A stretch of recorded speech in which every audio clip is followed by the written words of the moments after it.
Hello, guys. Welcome to Monitoring and Evaluation Made Simple. I'm your host, Coach Alexander. I'm so glad that you've joined this channel. I'm so happy because on a regular basis, I post updates on M&E. And as you can see, the channel is growing and I've been getting a lot of positive feedback from different people around the world. So today we're going to be looking at monitoring and evaluation written test questions and answers. Usually what I do is whenever I come up with questions for my students, I'll do a bit of research and I've noticed that certain questions do come in other past papers or other documents that are there on the internet or different sources, of course. It's quite amazing because these are questions which are actually things you can apply on the job. So now, as you can see, this is actually a quiz which I did with one of my students, and it was done on 17th April 2021.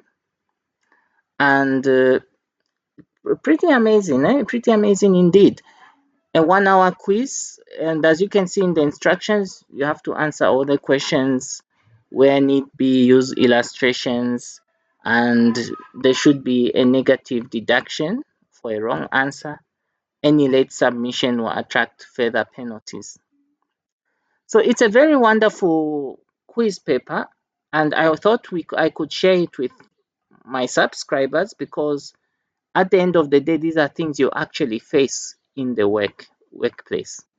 Okay, so without wasting any more time, let's go straight to the point, shall we? So question one gives you a scenario. You have been chosen as a consultant to conduct an M&D capacity building training of staff at Save the Children.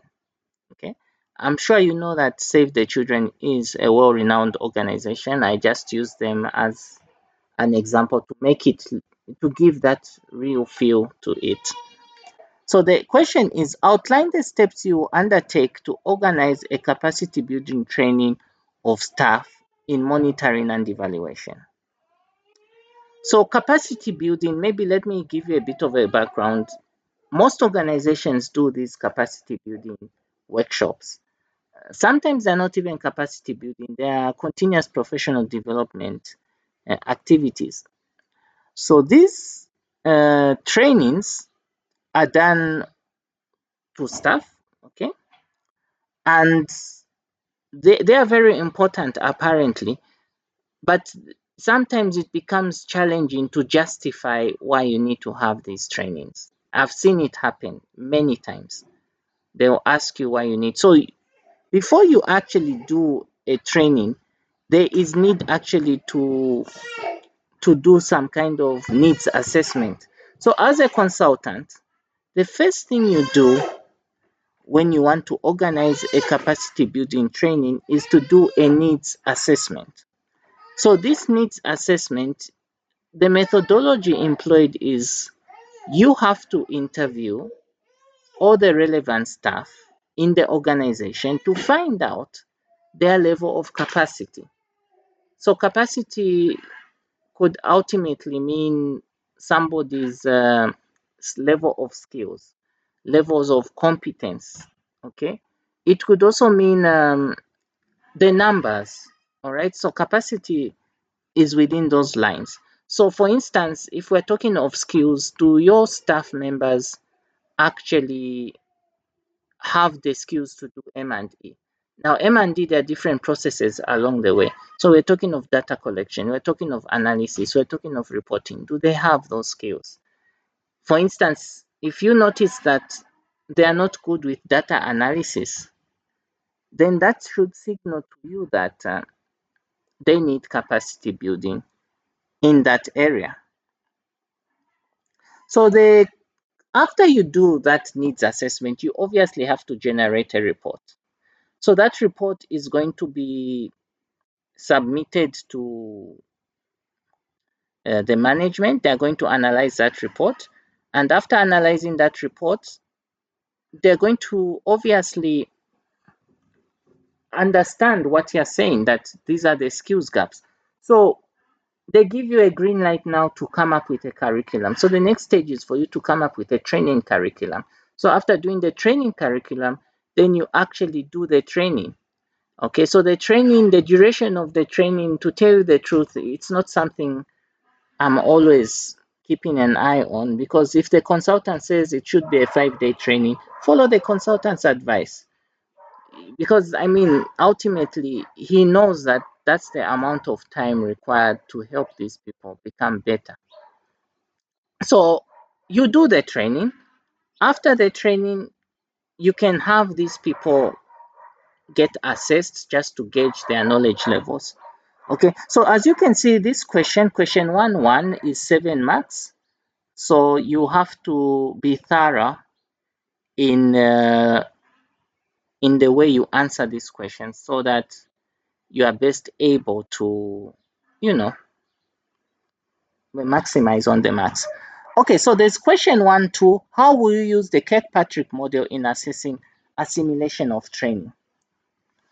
Most of my students know about this model because I've talked about it before. If you don't know about it, you can go to the internet. It will explain. The Kirkpatrick model is a model that talks about, that mentions that everybody has 4 levels of learning. Okay, that's basically it.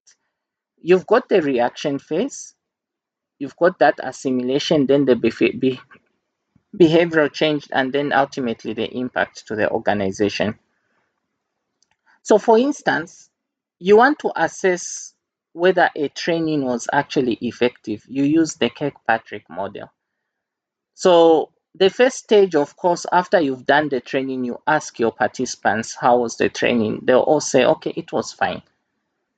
The second stage now will be for you to actually find out whether they gained any knowledge.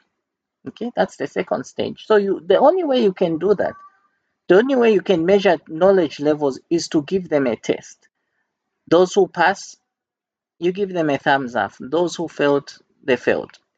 Behavioral change can, now the next stage now is to actually analyze whether the training has actually impacted positively on their behavior. Are they using this training to do things in the organization? Okay, are they using these new skills? Some people, after they've been trained, they don't use the skills, but your job after 3 to 6 months is to find out whether they actually are using the knowledge. Then after a year or so, you should be able to see whether there has been any impact to the organization. Okay, so let's go to question 2. You've been chosen as a consultant to build a monitoring and evaluation system for UNHCR. Outline the step-by-step approach you use to build the national M&D system. So the step-by-step approach,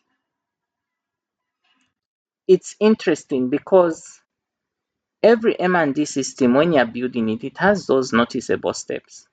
So the first step is to do a readiness assessment. After you do a readiness assessment, basically a readiness assessment, what it does is analyze whether your organization is ready. Are you ready as an organization to actually undertake M&E? Most organizations will say, yes, we are ready. But during that assessment, we are able to gauge whether indeed so you are ready. So if the organization is not ready, you give them recommendations of how they can be ready. If they are ready, then you give them a roadmap of things they have to put in place. So in that roadmap, you mention that, okay, in this month we'll focus on development of data collection tools, M&D guidelines, M&D policies, templates, an M&D plan, budget allocation, and so forth, so on and so forth. Including, it could be that you would also recommend the establishment of an M&D unit. So after you do that, the next stage is the actual M&D capacity building. Basically, what we are saying is that you orient stuff on the system that you've developed. So the system can be documented, and that's what is encouraged. You need to document this. But it can also not be documented, but it has to be, really. It just has to be. And I've seen organizations, they have something running, but it's not properly documented. That's not advisable. The next stage is to pilot test the system. So you pilot test it maybe for 3 to 4 months, even 6 months, to see how it's performing. And then afterwards, you you launch it. Okay, it's that simple, really, but it can get really really tedious. So I hope you understand. I hope you hear me when I say that it's quite a fun process, but you really need to pay attention. Okay, so now potential stakeholders. There are different stakeholders when it comes to M&D system. The stakeholders in this case, we're talking about those who are affected or those who will affect the system. Okay, so obviously the donors are your stakeholders, the beneficiaries, the staff, these are your stakeholders. Okay, but then in the case of other individuals or organizations that may have an interest, you may have academic institutions also having an interest in this. Yeah, so it's interesting. So you just list all your stakeholders. Okay, be thorough, be to the point, and you get the maximum marks. The third question is, assuming the system you build is paper based, how will you help upgrade it to a digital platform? So it's always interesting to know that everybody wants to go digital, but we need to be cautious of how we go digital. So when your organization wants to go digital, you need to first of all assess your current system. Before you go digital, make sure you've cleaned up your system, the current system. And then by the time you go digital, you would be linking to a system that is clean, okay, and clear cut. Okay, so I've answered, how many questions have I answered? Two questions, and I'm pretty sure you've gotten how I've explained the answers to these questions. But for this particular case, I won't answer question three because I feel that if you want to get the answers, you can do a bit of research. I'm going to leave the link to this question paper, okay, so that you can be able to use it as you practice monitoring and evaluation. So I'm so happy that you joined me today. Please take good care of yourself. And until we meet again, I've been your host, Coach Alexander, and see you on the other side. Bye.